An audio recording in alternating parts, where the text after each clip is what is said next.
terribly excited about painting anything big and dramatic, like jumbos and steam locomotives, and they both need saving. I'm known as the man who loves giants. Sadly, there are people all over the world who slaughter wildlife for money and greed.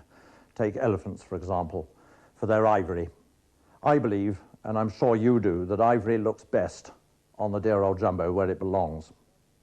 I love painting Britain's past, which we seem to be getting rid of so fast.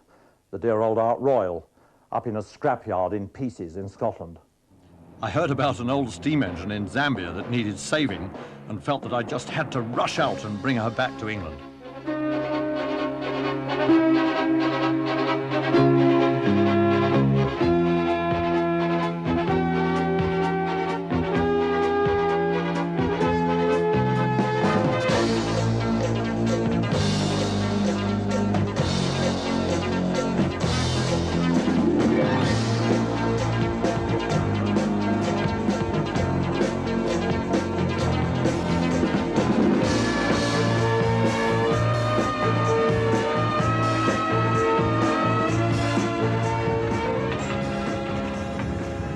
This marvellous coach, it was a 1927 built, actually, in Birmingham. Beautiful coach. To this day, it's complete with all its green leather bunks and perfect condition with its lovely mahogany panelling and all the rest of it. It's an ex-Rhodesia Railway sleeping car. And it still had the notice in the loo telling you not to expectorate and you mustn't spend more than 10 minutes in the lavatory. And I've just got to take it back to England. It'll be unique. The track is broad gauge 1 minute, narrow gauge the next. In fact, it's so bad that on one occasion at least, an engine came right off. It fell over sideways and they had to bend the track around the engine. And they carried on running the railway rather than hold up the operation of the sawmills and all the rest of it. Such stories about the railway are legion. Shepherd calls it the improbable railway because he can hardly believe his eyes each time he sees it. But this is the last visit.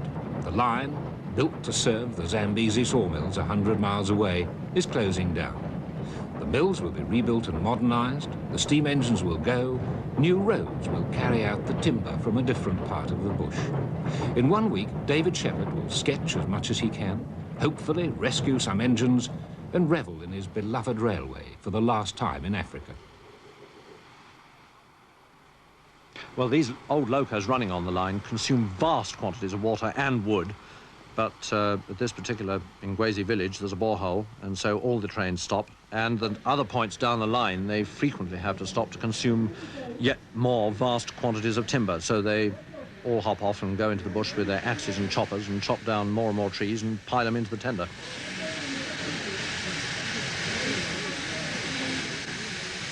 Extremely hungry engines. But fortunately, there's a plentiful supply of fuel all the way down the line. How much for the bun? How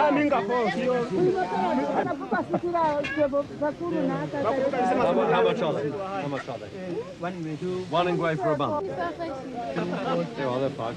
Yeah. Okay, thank you. Although it's a sawmills line, in fact, the Zambezi sawmills fulfills a very important passenger amenity because it's the only way the villagers from upcountry can get down to Livingston. And the whole thing is deliciously informal and casual.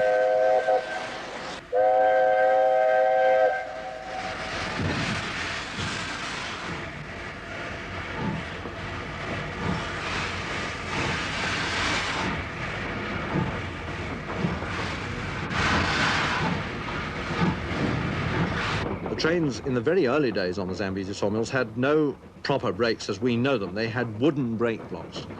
If the trains got too fast, all the crews used to jump out and stand on the brake gears of the wagons. And at the bottom of the hill, the whole train would be exuding smoke from each axle. And it had the appearance of the entire train being on fire.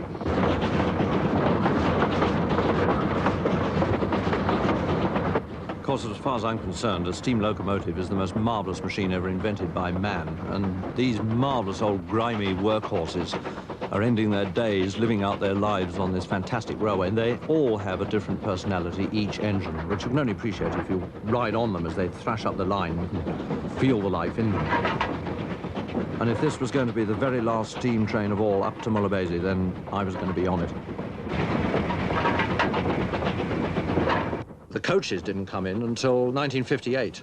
Up till that time, passengers who wished to travel from Livingston up to Mulebesi travelled on flat wagons, no sort of cover at all over them. The only way you could sleep on the railway if you were a passenger was, in fact, to drink very large quantities of whiskey and beer, probably mixed, to send yourself to sleep in a state of total intoxication. And then, while you were asleep, you had a native servant beside you, sitting up all night on the flat wagon, beating out the sparks from the engine as they set fire to your clothes.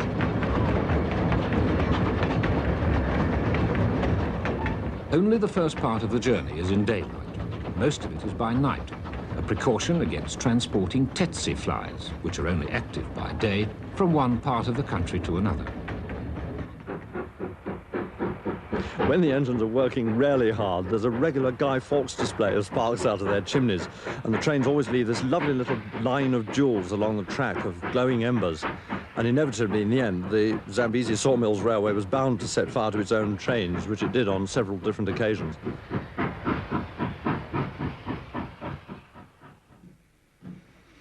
Sunrise at Mulebesi. Dan Dockrell, the manager of the Zambezi Sawmills, is waiting at the station. He's an old friend of David Shepherd's.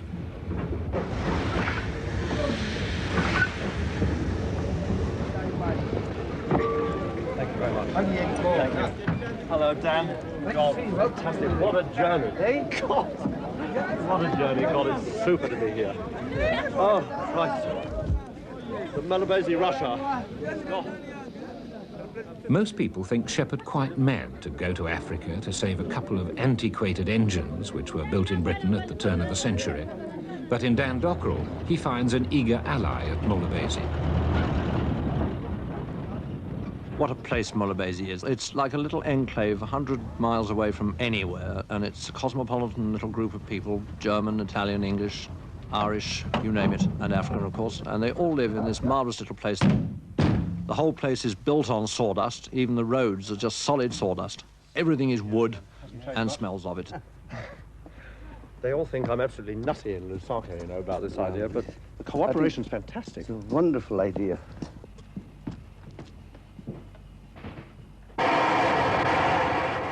Smoke and noise is everywhere, and the whole sawmills is out of another age.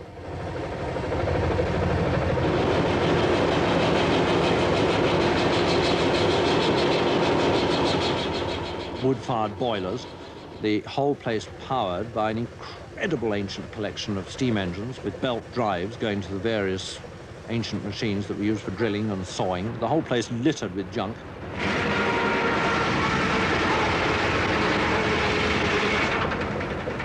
All rather makeshift, everybody very happy and very content, living this rather strange life.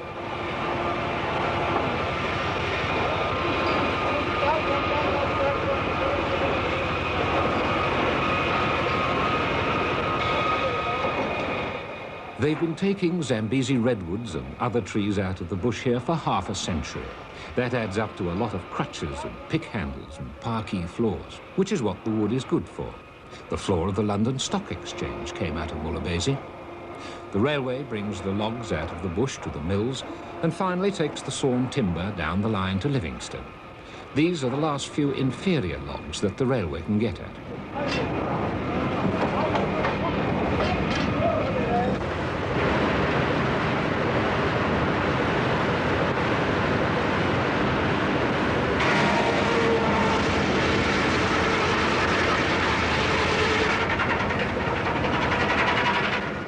Of course, all this has got to be recorded on canvas and in sketching form because it's all going to be flattened. And for an artist, of course, up at Mulebesi and on the railway, there was some incredibly interesting and evocative material which is just God's gift to an artist.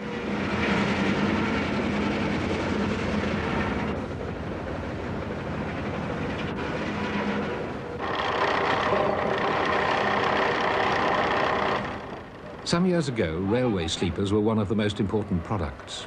Hundreds of miles of Central African line were laid on Mulebesi sleepers.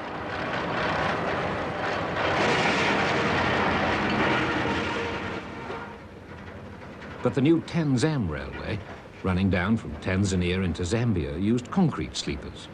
And even the Sawmills Railway itself has recently been using metal ones more and more. The termites can't get at them.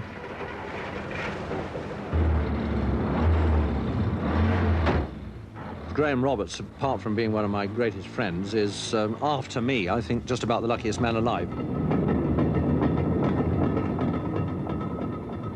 Still in his 20s, he's in fact in charge of an entire railway empire. I think we shall have to sell the patent of this to Forbes.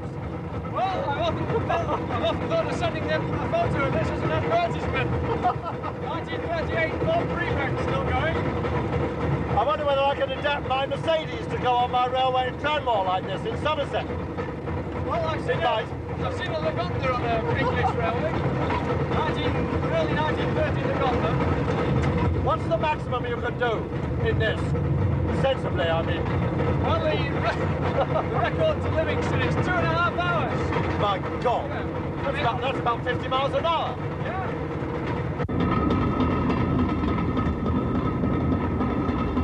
What happens if you meet an elephant? Well, we try and stop. If possible. We've met lions before.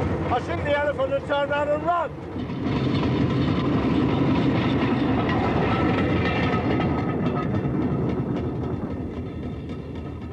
Graham Roberts is taking David to see the last length of railway track laid by the Zambezi Sawmills Railway. Since everything is closing down, it's obviously an exercise purely for the benefit of his sketch pad. But the sawmills regularly use this method for getting trains into every part of the forest round here, and they did it at an extraordinary speed. The valves are blowing badly. And you painted it the Chowdley colours. You are a lucky blighter, you know. You can paint them whatever colour you like. Can't you We'll want? take it in turn to choose, a loco foreman and myself. Well, here we are. You're just in time to see the last rail laying in Lonsey Forest. Oh,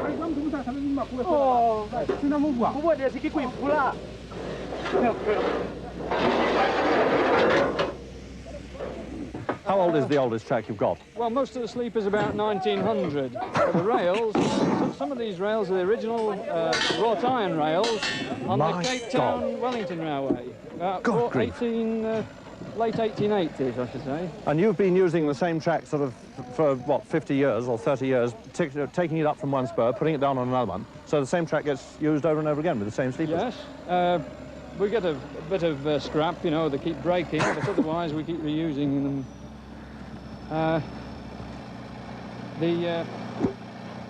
There's quite a history behind this rail. First it was used in South Africa, and then it was purchased by Rhodesia for the Matapos branch. Then it was sold to the Rhodesian mines, and we are now the 4th owners. It's the most incredible operation because there's no ballast, nothing sophisticated as one would have on a normal railway, but then this isn't a normal railway.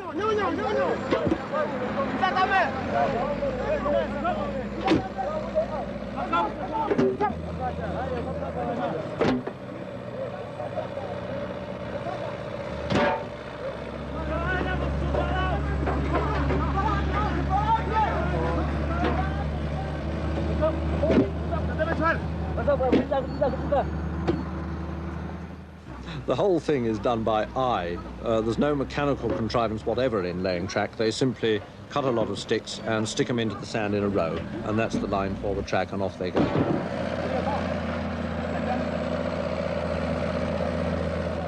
It's a real hodgepodge, but it works.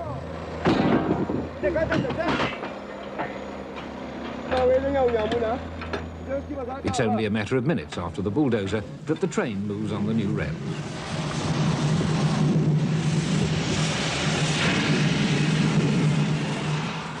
Where you're working with Africans in the bush, they're fascinated by seeing an artist drawing. They've probably never seen it before. And on this particular occasion, I was drawing them sitting on the bank opposite. And most of the chaps I was looking at, they didn't know whether they were appearing in the sketch or not. Where's the chap with the red hat? That's you. Where's the chap with the red hat? That's you. And the driver of the Class 7, there we are. There's the driver of the Class 7, that's you. That's you. The chap with the... that's you. Good? Is that like you? Is it good? Not very good. He doesn't like it. That one?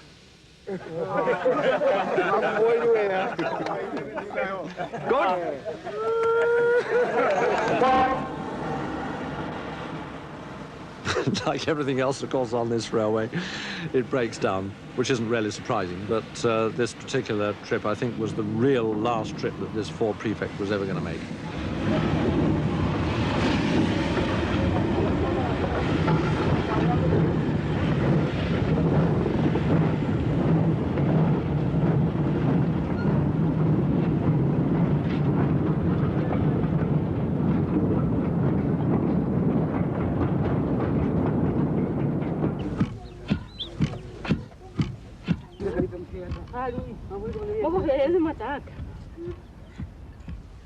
There's this extraordinary mixture up at Mulebezi of pure Africa, where you have your African villagers living as they have done from time immemorial, but all mixed up with the steam engines. And wherever you go, there's this quaint mixture, and there's always some steam escaping from an engine somewhere in the background.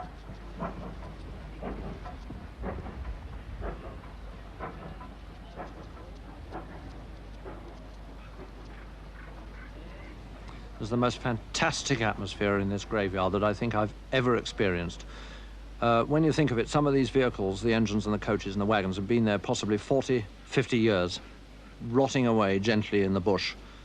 Once a year, at the end of the dry season, there's probably a whopping great bush fire, and it burns through the graveyard, burns all the wood. And you can, in fact, walk along after the end of the first big bush fire, and you can kick in the sand some of the builders' plates, like Sharp Stewart 1900 and Dubs 1890, and they're still on the engines with all the gauges and the whistles and everything else. And in fact, you could light up half the engines in the graveyard, I'm quite certain, and steam them straight away. You couldn't physically, though, because the graveyard's actually cut off from the rest of the system, and these things will just lie there forever and rot gently in the African sunshine. You half expect Rudyard Kipling to walk around the corner, actually. It's tremendously evocative. And, of course, it's marvellous drawing material. Terrific subjects for an artist. Just sit in the old wagons and draw away to your heart's content for a month. I could spend 6 months there at least. Well, the railway interest that I have, of course, goes back right to the beginning of my life. And through the success of my paintings, I've been able to buy English engines. But going to Africa painting elephants, it was inevitable that in the end I'd get caught up with the preservation bug in Africa as well. And this is why I'm here on the Zambezi sawmills, to try and see if we can get home some of these marvellous African steam engines. They really are my favourite engines. Isn't that a fantastic sight? Where else in the world would you see one Class 7 pushing another one? Well, it's a beautiful engine, but I'm afraid that one's blowing very badly. Well, the second one, is it? You're going to cut her up? No, she's going into the workshop for repair now. Been there for about 4 weeks. About 140 years between them. More than that? Oh, more than Much that. more than Yeah, that. 160. Yeah. Now, this one, I think, Graham, I may say so, you've been a bit wild on the colour. Don't you think so? Well, you try and get Caledonian blue in the African bush. Huh? Caledonian? Caledonian Yeah, well, blue. Scotland is a bit out of place anyway here. I had to go to Lusaka to get blue. 1892 built. That's 81 years old now. I'm still working.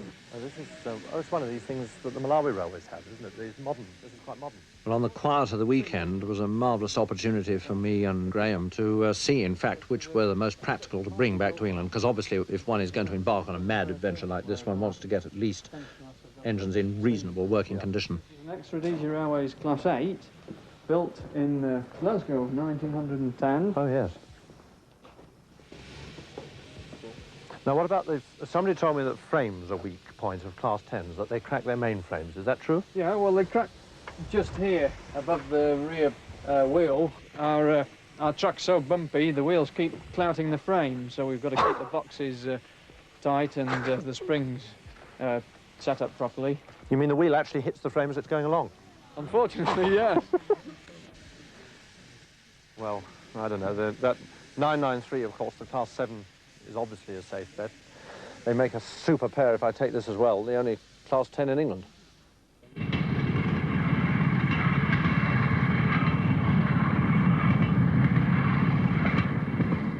His engines chosen, David has just 1 day to watch the very last timber hauling operation by steam and to see another old friend, Dan Croster, the forest manager.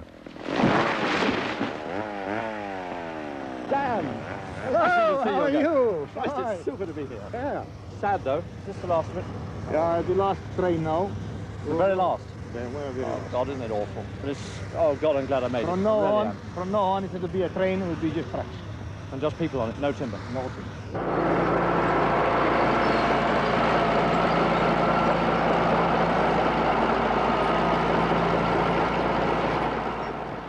It's murder to sketch in this sort of condition.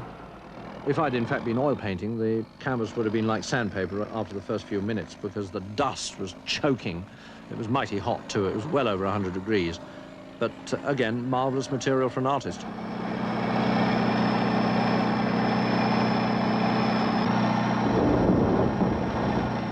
Everything's bent in the Zambezi Sawmills Railway, and the wagons in which they load the timber really would have been thrown away many years ago by any other self-respecting railway.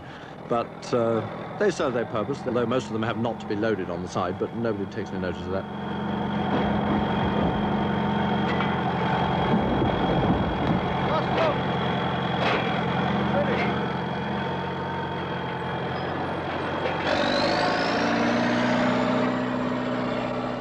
Very sad moment, the last timber train of all to go out of this particular part of the forest, and then that was the end of the operation.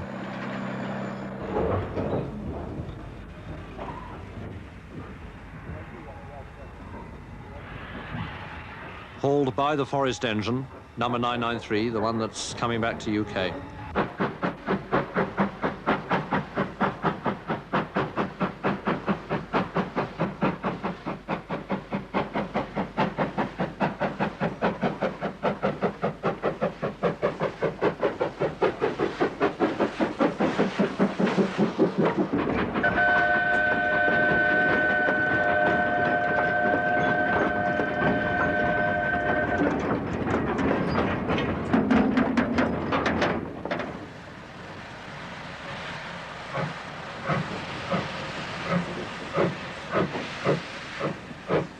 Changeover now from the forest engine, the Class 7, which just hauls the timber out of the forest, and then that hands the train over to the Class 8 for taking the train right up to base along the main line into Mulabezi.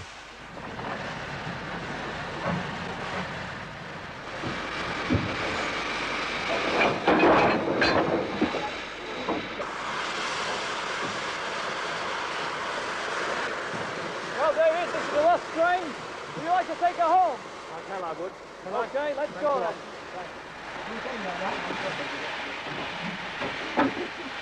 Right, Patrick, go on.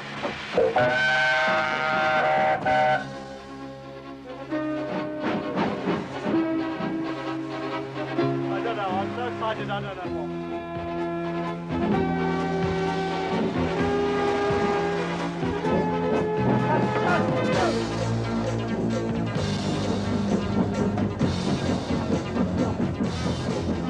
Absolutely fantastic. Well, each of those trucks there, you've got about 500 cubes of timber on each truck.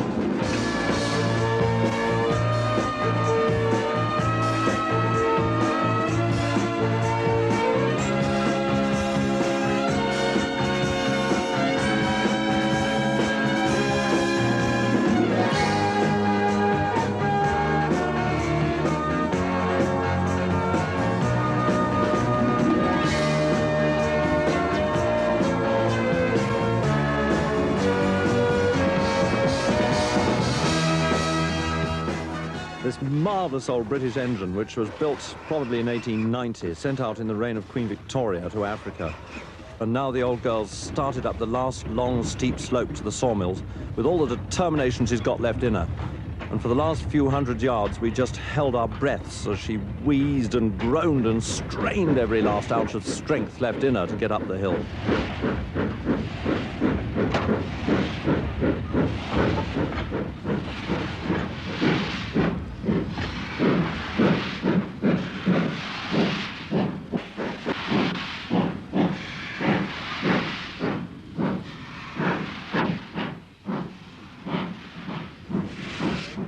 Sadly, it's the last job for the Class 8 altogether.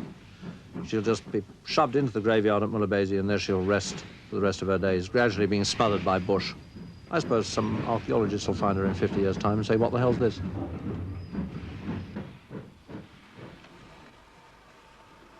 The two engines are ready for David Shepherd, and there's a promise that the sleeping car he wants so badly will be sent down the line in a few days' time. It's a fantastic time. You know, honestly, I don't want to leave this place.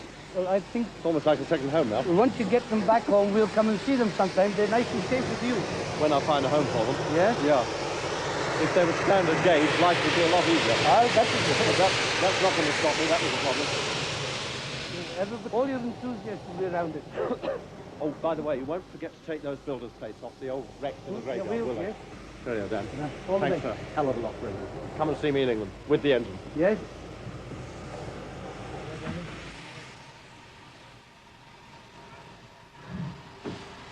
Well, cheerio, mate, again. Cheerio. Bye. Bye. See you in England. Right. I'll be there.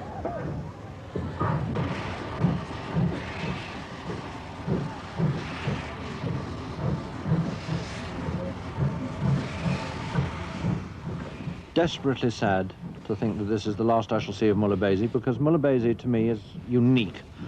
It has an atmosphere, and it is absolutely incredible. It's a bit of Africa in the raw. It's all now going to be flattened. The whole sawmills will disappear, and they're going to rebuild with horrible concrete, and it won't quite be the same. It was 2 years after David Shepherd left Mulabesi that the cargo ship Tactician entered the Manchester Ship Canal. On board was one railway engine and the ex-Rhodesian Railway sleeping car. And not missing a minute of the great event, David Shepherd. The arrival at Manchester had been delayed many times, though the start of the journey had gone better than anyone could have hoped for. President Kaunda of Zambia gave permission for the engines and sleeping car to be shunted across the officially closed border into Rhodesia, and then they were towed to the port of Beira in Mozambique. But by then, transportation costs were rising so fast that Shepherd couldn't finance the venture any further. Then Jack Haywood came to the rescue. He'd already helped Brunel's ship, the Great Britain, back to Bristol from the Falklands, and now he underwrote the return of David's Class 7 engine and the sleeping car. The Class 10, though, has to wait for another ship and more funds.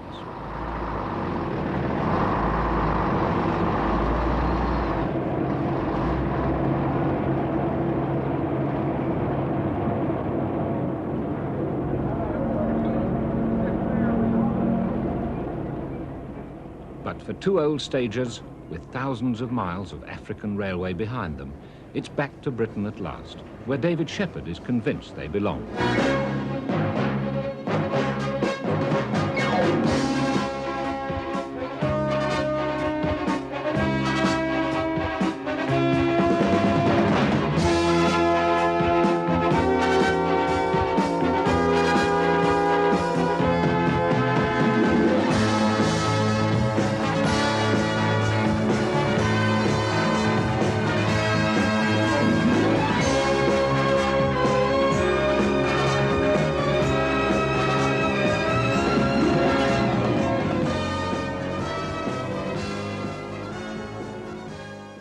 I've often said that if Rembrandt had been alive in the great age of steam, he'd have gone as bonkers as I do and all the rest of us steam nuts did when we went into these great steam sheds. I say did because they've all been flattened by bulldozers now and passed into history. It's interesting to reflect, in fact, that if we'd left the great steam shed at Nine Elms near Waterloo, just as it was when steam finished in 1967, would it not now be one of the great tourist attractions in London?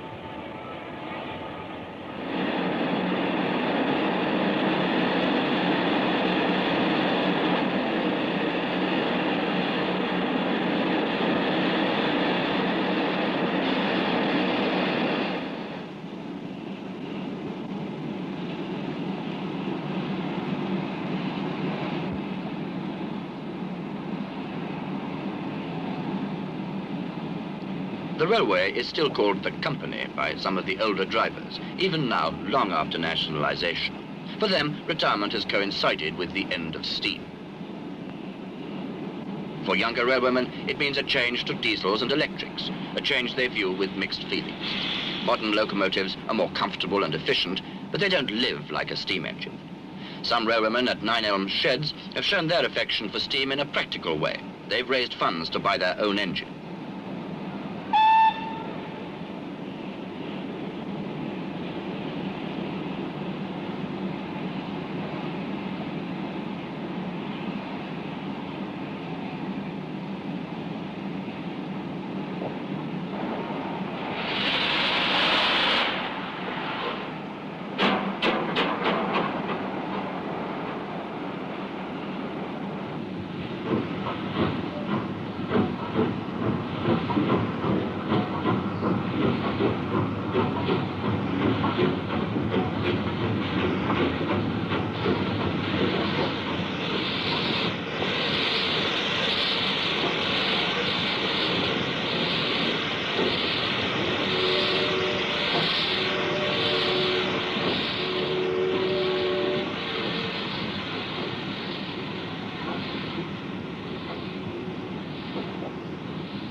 The success of his elephant paintings has enabled Shepard to buy 2 ex-British Railways engines, which he intends to preserve.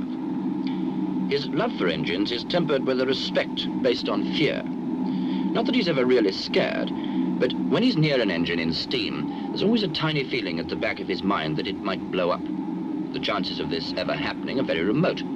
Nevertheless, to walk into a shed full of these simmering, sooty giants inevitably brings back memories of the child's frightened exhilaration at the first sight of a steam engine. Pre-war times, when the start of a trip to the seaside always smelt of steam and Welsh coal. In those days, every schoolboy wanted to be an engine driver.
Some of the engines survived almost until the end, but now they are silent, used up.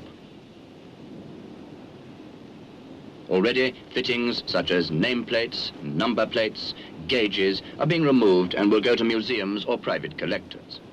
The next time these engines take to the main line will be their last, towed by diesel to the scrapyard.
A small part of Nine Elms is literally built into Shepard's paintings. As a result of working at the actual location, a good deal of soot and grime descended onto both palette and canvas and was mixed up in the paint. The fact that it settled on Shepard as well helped him to capture the atmosphere. It made him feel a bit like a railwayman.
This was my very first oil painting in 1948.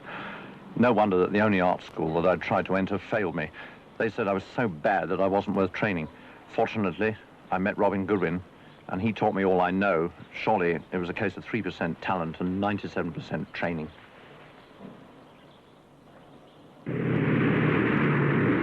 I began my career as an aviation artist, spending my first year as a professional in 1953 at London Airport. It was a friendly place then, and I had a permit to drive my little car all over the runways. And the aeroplanes, they were gorgeous things with bags of character, super Constellations and Stratocruisers, proper aeroplanes with propellers. I was learning the hard way in all weathers, and the noise and the dirt and the perpetual wind that shook the canvas. And they had a habit of towing the aeroplanes away when you were halfway through painting their portraits. The services began to take notice of me and commission me. Lancasters returning from a raid, Dakotas over the Rhine. They were all fascinating subjects demanding extreme accuracy. And to achieve this, it meant flying in-service aircraft over the actual scenes of World War II. Driving tanks, flying in helicopters, it was all fabulous fun. I've flown almost everywhere in the world now with the RAF in no less than 28 types of service aircraft, which, for a civilian, I don't reckon is a bad record. You're now on normal oxygen. I was commissioned to paint a flight refueling picture for 90 Squadron, and this meant flying with them on a sortie in one of their Victors.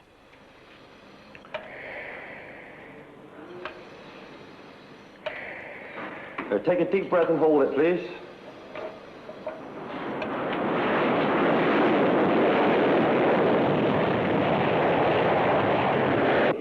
Charlie 42, roger. RPM, GPT, oil pressure, all low.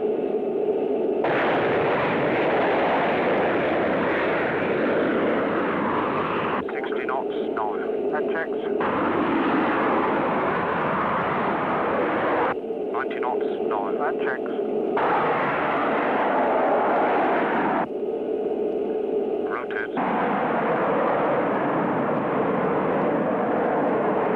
Cutting speed, 187. Affirmative.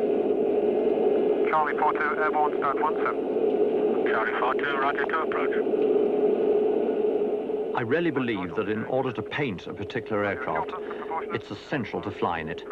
You have to get the feel of the aeroplane, and besides, you see the most marvelously exciting cloudscapes at 30,000 feet, which you'd never dream of if you were on the ground. Flight level 330, estimating the RV 5 minutes time. Charlie 15, roger. Okay, David, 6-8, if you'd like to get down into the bomb aimer's position. Okay. We'll get you set for Right. Charlie 15, Charlie 42, ready, read? Charlie 42, Charlie 15, receiving you loud and clear.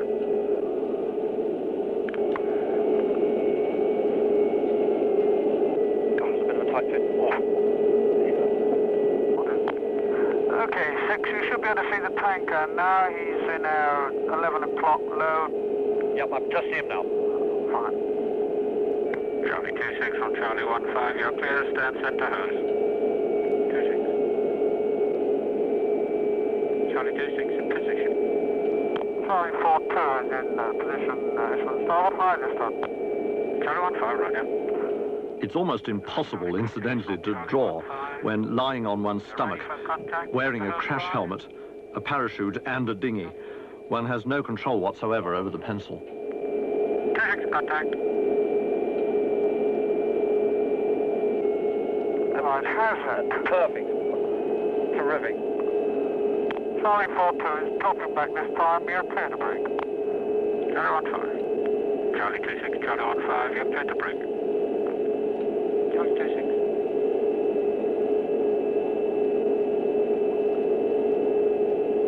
Charlie 26, clear. Okay, 6, we finished there. If you'd like to come up down.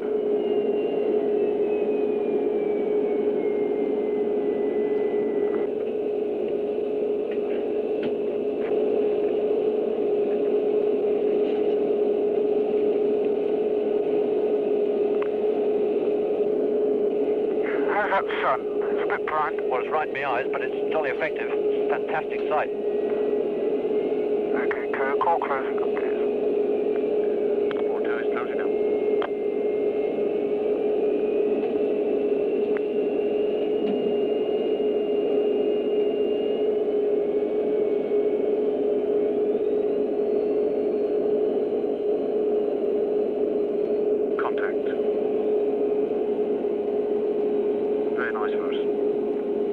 out of sight when you're right close up. 40 contact. 40.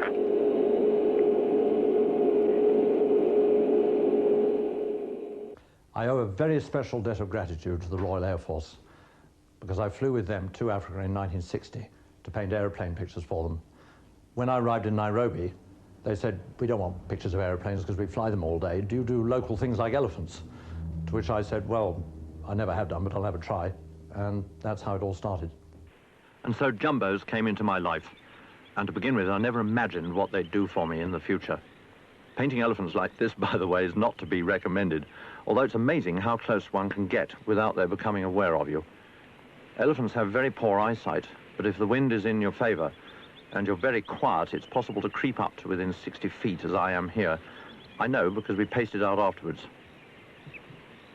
Here, a centuries-old baobab tree has fallen, aided no doubt by the elephants gouging with their tusks into the soft, fibrous tree until it crashes to the ground.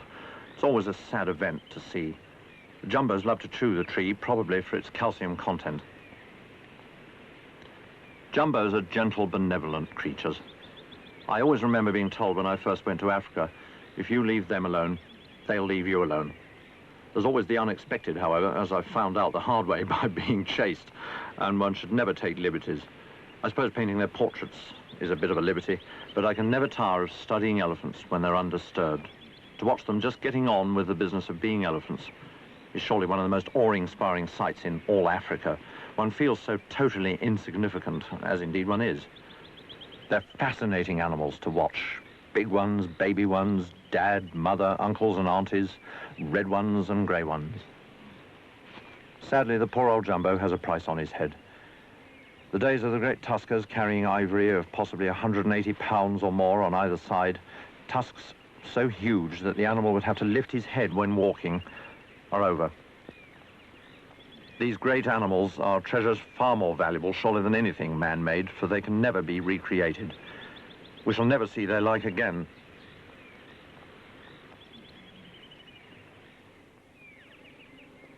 Wise Old Elephant, the first jumbo painting to put me on the map. Painting from life, of course, is always the best way of doing it. It's the only way to get the complete feel and the atmosphere of Africa onto the canvas. Here in the Luangwa Valley in Zambia, my favorite national park, it was mighty hot, and my wife Avril is sensibly sitting in the shade. It's as important, I believe, to get the habitat right as the animal itself. And it was here, whilst painting in Africa, that I came face to face with the horrors of poaching. I've seen sights that have sickened me and filled me with feelings of such utter disgust and uncontrollable anger that I've wept. Feelings of outrage that man can do this to the poor old rhino. That this inoffensive, rather sad and prehistoric animal, who's been with us for 60 million years, can die in conditions of appalling suffering and misery at the hands of the poacher, just because the Chinese believe that his horn, when powdered down, is a sex potion, and just because the Arabs like his horn for the handles of their daggers. It can take several weeks for an elephant or a rhino to die from a poisoned arrow, a lingering, agonizing death. This poor old rhino just made it to the water's edge. Isn't it amazing that man who can create a Beethoven symphony or paint a Mona Lisa can perpetrate such barbarism for money? If the animals aren't killed with poisoned arrows, they suffer a slow torture caught in wire snares, like this poor impala. This surely tells the whole ghastly story. The animal may well have struggled for hours in the heat, with the wire going ever deeper into its throat. All around, the bushes were broken, telling how the terrified animal must have fought for its life. I saw revolting sights like this when I first went to Africa in 1960, and it's no wonder that I became a conservationist. This is Eleanor, quite the most remarkable elephant that I've ever met, and also the friendliest. She's interested in everything, including my sketch pad. Actually, she was looking for bananas. Eleanor and all her wild animal friends belonged, if that's the word, to David and Daphne Sheldrick. David was the game warden in charge of the Tsavo National Park in Kenya. There were other animals too. This is Punda, the zebra, who was always getting his nose into everything.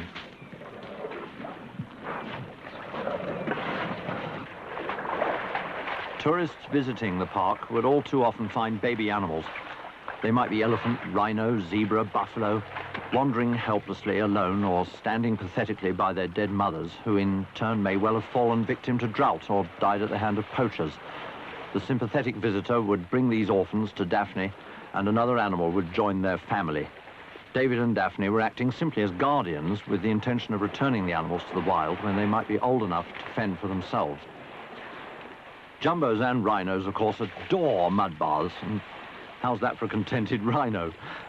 For me, of course, situations like this afford me with the most marvellous opportunity to study wild animals close to. In fact, so close that the problem was to push the animals away from me. My good friend Simon Trevor, the wildlife filmmaker, made a rather rickety platform in a very dead tree many years ago for one of his wildlife films. Simon suggested that if the platform was still there, we might sit in it to see if any animals might come down to drink. We found the tree okay. It had almost fallen over, and there were only a few planks left of the platform, but we climbed up, and there followed one of the most exciting and rewarding afternoons I've ever spent in Africa. 300 elephants came down to drink.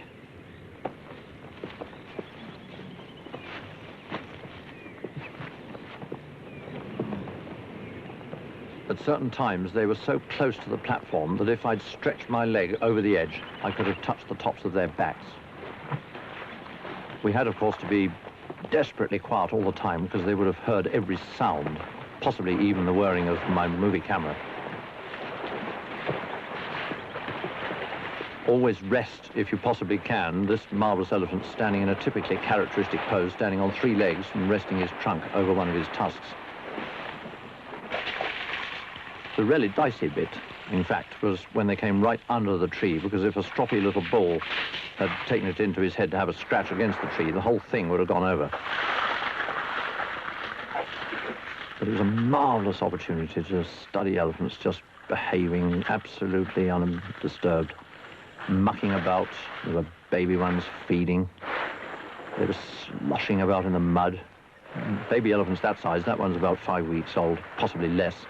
They don't know what to do with themselves. They suddenly get it into their heads to shake their trunks and then get bored and they do something else. They roll about and play in the grass, digging away in the bank for some unaccountable reason. And sloshing is underneath with wet mud. Absolute heaven for an elephant in the heat of the afternoon.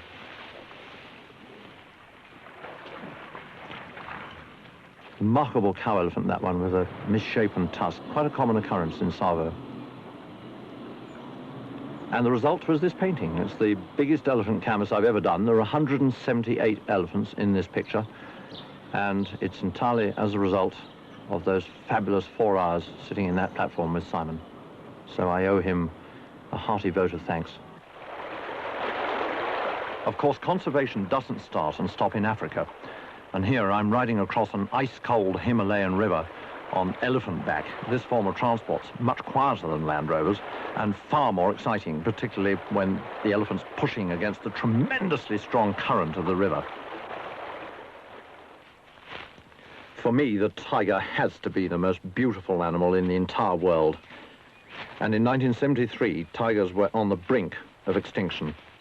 I was out in India to get material for my painting Tiger Fire, which was to be a milestone in my life. December the 4th, 1973, the Order of the Golden Ark is bestowed upon David Shepard for services to conservation, in particular to Zambia and to Operation Tiger, through his outstanding talent as a painter.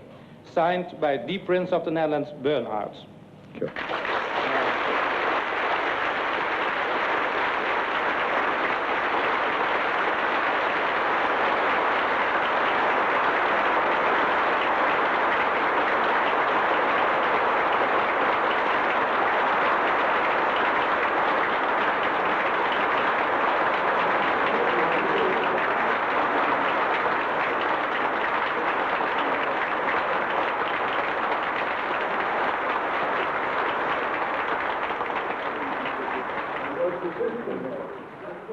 I'm speechless. for once. And anybody who knows me well, that's quite a thing. But Your Royal Highness, Your Excellency, my lords, ladies and gentlemen, I really am overwhelmed. I don't know what to say. I've made a lot of incredibly scruffy notes for a speech, but this has absolutely knocked me sideways. I just no idea that honour was going to be bestowed upon me, and I'll try and say what I was going to say from my notes. But I must say thank you, sir. Beyond belief, I'm so overwhelmed. Of course, it's a marvellous opener to, when you have to make a speech to a distinguished gathering like this, to have something like your leg in plaster. It's quite astonishing. I was not kicked by an elephant, as it appropriately should be, or mauled by a tiger, but I fell off one of my steam locomotives. And it's astonishing to me tonight, everybody in the room apparently knows about my steam locomotives, because every single person who's come up to me says, I bet you fell off one of your engines. And I did. But to much more serious things, I was going to end up, and it's all gone wrong, I was going to end up by presenting a cheque for £100,000 to His Royal Highness, but it's gone. I don't know where it's gone.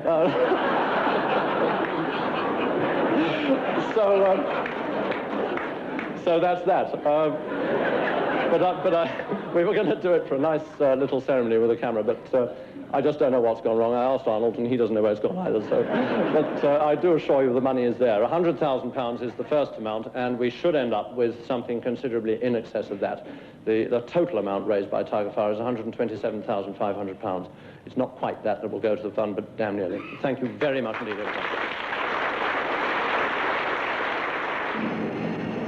One may wonder what a Lancaster bomber has to do with a Tiger, and in my sort of life, anything's possible. The problem, of course, when you paint a picture which raises £127,000 through a limited edition of reproductions, then every charity in Christendom asks you to do a similar scheme. Sure enough, the RAF, because I thought there might be a chance of flying in a Lancaster bomber, which happens to be my favourite aeroplane. What I wanted to do was to try to evoke all the nostalgic memories of windswept airfields and Lancs being readied for a raid, the fueling Bowsers, bomb trolleys, the inevitable bicycles, and the mud. So we set the whole scene up with an actual Lanc. And, of course, I had to fly in it.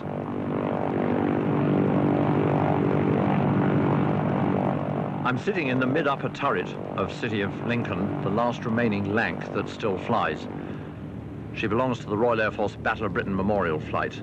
Actually, I was so excited that I can't remember much about that highly emotional 2 hours, except that it was mighty noisy, cold and rattly. I can't imagine how anyone stuck it for 10 hours in the dark over Germany, being shot at into the bargain. But for me, it was a thrilling experience beyond words, particularly with the Spitfire on one side and the Hurricane on the other, and I was pretending to shoot down Messerschmitt 109s.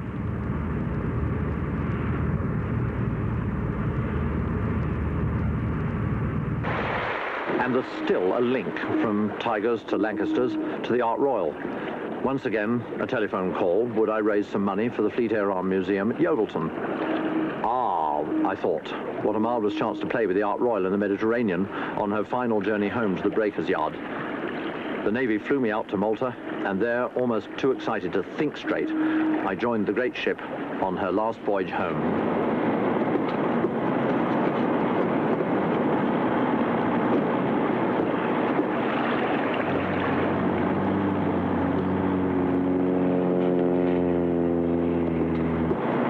Obviously, I had to see the Ark from the air.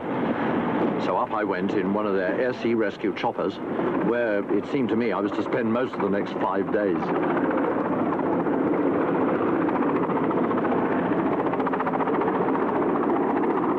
I know I get excited about almost everything I do, but honestly, this 5 days I spent on the Ark, I think really has to be the most exciting 5 days I've ever spent in my life. Because wherever I looked, the scene was packed with action and excitement. On the flight deck of a great fleet aircraft carrier like the Art Royal, there's something happening all the time wherever you turn. Buccaneers folding their wings, just about to be catapulted off the end of the flight deck. Everywhere, something exciting. Gannets coming around the corner with their wings folded, looking like prehistoric insects. Phantoms and Buccaneers landing, it seemed, every 2 or 3 minutes. And here I'm watching, in fact, very nearly a moment of history, because the following afternoon, the last deck landing took place with a fixed-wing aircraft on an aircraft carrier of the Royal Navy. It was the end of 70 years fixed-wing flying.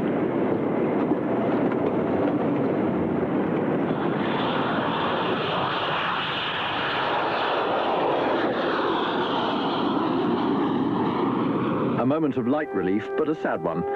The ship's company decided that the Waldron piano had come to the end of its useful life. The catapult with military honours.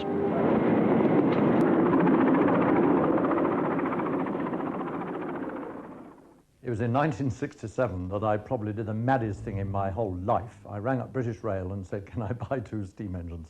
And that was the beginning of the East Somerset Railway.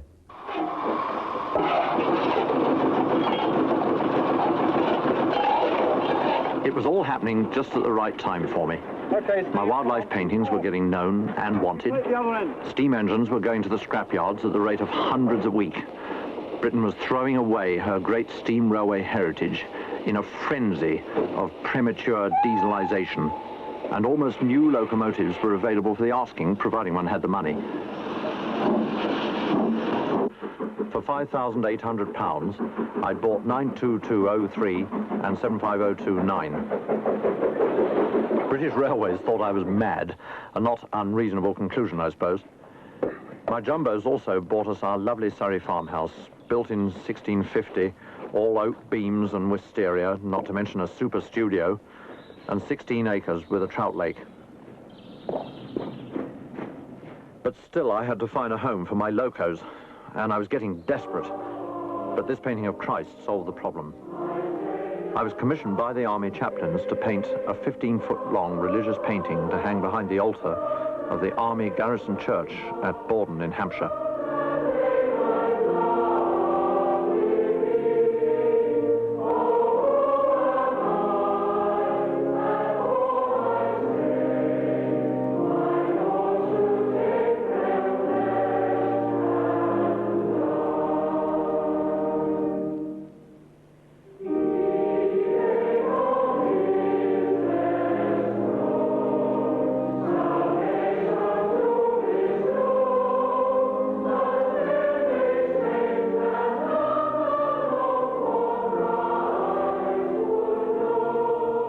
The army had their own railway a few miles away, and one of the officers that I'd come to know through the painting for their church just happened to be a railway enthusiast. And so my locos found a home on the Longmore Military Railway. The military authorities were marvellous. They gave us every possible assistance as we all saw what tremendous potential the complete railway system had as a preservation centre. Meanwhile, we had to get all the spares we could. These are the sisters of 75029 and 92203. I'm mighty glad my locos don't look like that anymore. I was lucky because I came in almost at the beginning. Barry in South Wales rapidly became known all over the country as something more than a holiday resort. It was now a mecca for steam locomotive enthusiasts. Woodham's Brothers Yard contained at one time well over 150 steam engines, and the place was a gold mine for spare parts. For me, it was also a wealth of painting subjects. Rusting wrecks are far more exciting to paint than shiny engines, so I'd be painting one minute and collecting spares the next. On one occasion, I obtained a lubricator for 75029, which would now cost many hundreds of pounds to manufacture, and it cost me all of 12 and sixpence. Sadly, the scheme to preserve Longmore failed. A few of the local people bought the line from underneath us, and we had to leave. Lord Fisher, our little tank engine, was the very last steam locomotive to leave the Longmore Railway, and determined to go out in a blaze of glory, she steamed up onto her low loader and, still in steam, went right down the middle of Godalming High Street through the Saturday morning shopping crowds, and hardly a soul even noticed.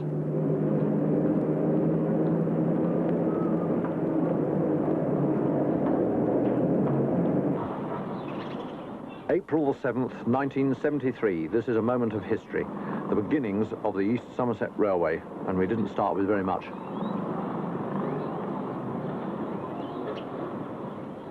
We had a station that we began to collect bits in Bristol city centre. It cost me every bit of 10 quid. It's a rare model with a slop century. The old boy who designed it would be thrilled to bits to know that we'd saved it for eventual re-erection at Cranmore. That cost me 10, but that's another story.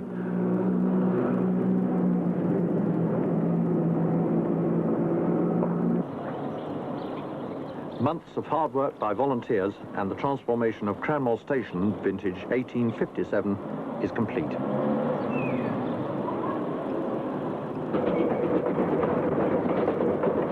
This is Westbury on the morning of November the 18th, 1973. Our locos had been stored on an expensive British Rail siding at Eastleigh for 2 years whilst we searched for a home. Finally, BR allowed the Green Knight and Black Prince to steam proudly from Eastleigh out onto the last leg of their journey up the branch to Cranmore. Black Prince was hauling Stowe and our marvellous old collection of wagons, some of which we bought from the army at Longmoor, to the vast cost of £4.10 each. Moreover, they were passed as fit to travel on British Railways.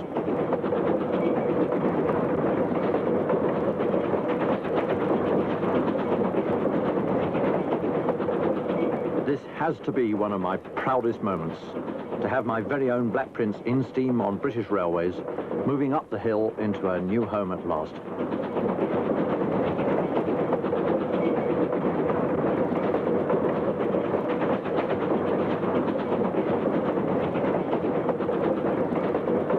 This, incidentally, was the first time that this stretch of line had seen a steam engine since 1967.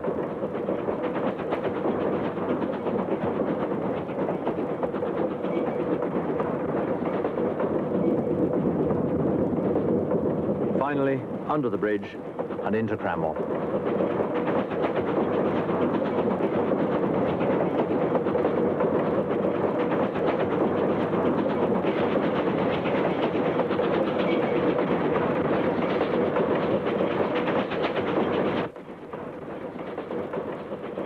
We've built a locomotive depot at Cranmore, which we honestly believe to be unique, one of which the Victorians themselves may well have been proud, surely a reminder of their great traditions of railway architecture. Moreover, because it's meant borrowing such a huge amount of money from the bank, it's been tailored to fit Black Prince and the Green Knight to the nearest inch.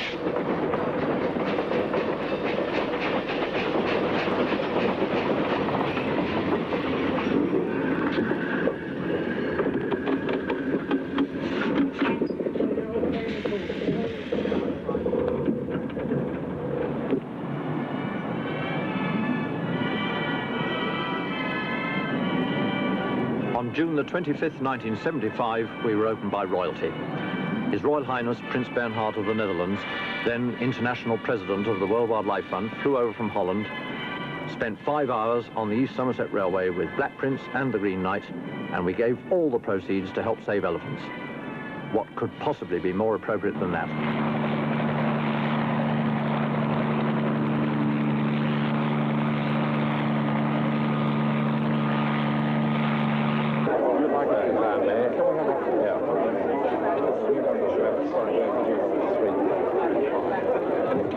That is now switched on. So are you okay? Well, my lord, ladies and gentlemen, David, may I give you a toast, Somerset Railway and the World Wildlife Fund.